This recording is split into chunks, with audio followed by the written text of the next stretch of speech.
Hi friends, alarm మోగుతుందా? Snooze button నొక్కుతున్నారా? కాసేపు ఆగండి. 5 నెంబర్స్ కౌంట్ చేయండి. ఎలా కౌంట్ చేయాలంటే రాకెట్ లాంచింగ్ టైంలో రాకెట్ను వదిలేటప్పుడు కౌంట్ చేస్తారే అలా 5, 4, 3, 2, 1 ఇలా కౌంట్ చేసినప్పుడు మీరు ఆలోచిస్తారు అసలు అలారం ఎందుకు పెట్టామా అని. అప్పుడు నిద్రపోకుండా లేచి మీ పని మీరు చేసుకుంటారు. ఇలా జరుగుతుందని నేను కాదు చెప్పేది. 5 సెకండ్ రూల్ బుక్ రాసిన మెల్బోర్న్ అనే మహిళ, ఆమె ఒక ఎగ్జాంపుల్ కూడా ఇచ్చారు. సుమారు 100 ఏళ్ల పైమాటే అమెరికాలో నల్ల జాతీయుల మీద వివక్షత భయంకరంగా ఉన్న రోజులవి. ఆ రోజుల్లో ఒక నల్లజాతి మహిళ, ఆమె పేరు రోజా పార్క్, ఆఫీస్ పని అయిపోయిన తర్వాత ఇంటికి వెళ్ళడానికి బస్ ఎక్కింది. ఎక్కగానే ఒక ఖాళీ సీట్ కనిపించింది. వెళ్ళి ఆ సీట్లో కూర్చుంది. కొంతసేపటికి ఒక తెల్లజాతి అమెరికన్ను బస్ ఎక్కాడు. నేరుగా ఆమె దగ్గరికి వెళ్ళి లేచి సీటు ఇవ్వమన్నాడు. ఆమె కాసేపు ఆలోచించింది.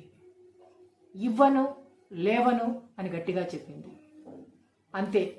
ఆ తెల్లజాతి అమెరికన్ పోలీస్ వాళ్ళకి ఇన్ఫార్మ్ చేయడము, వాళ్ళు రావడము, ఆమెను లేపి ఆయన కూర్చోబెట్టడము, ఆమెను అరెస్ట్ చేయడం కూడా జరిగింది. అయితే ఆమె భయపడలా. ఇది చాలా అన్యాయము, మేము మనుషులమే, మాకు సమాన హక్కులు కావాలి అని మాట్లాడింది. అక్కడ ఉన్న నల్ల జాతీయులు అందరూ ఆమె గొంతుతో గొంతు కలిపారు.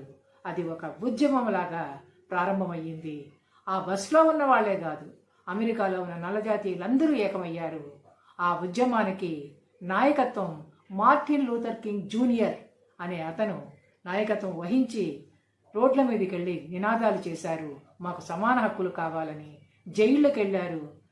పోలీస్ వాళ్ళ చేత లాఠీ దెబ్బలు కూడా తిన్నారు. అయినా ఉద్యమం ఆగలేదు. ప్రపంచ దేశాలన్నీ చూశాయి, వాళ్ళకి సపోర్టుగా నిలబడ్డాయి. అమెరికా దిగిరాక తప్పలేదు.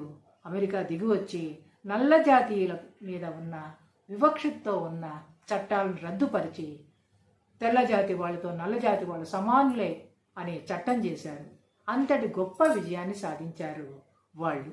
అంటే 5 సెకండ్స్ ఆగి ఆలోచిస్తే మన సంకల్పం గట్టిపడుతుంది అని నిరూపించబడింది. కాబట్టి ఫ్రెండ్స్, ఆలోచించండి.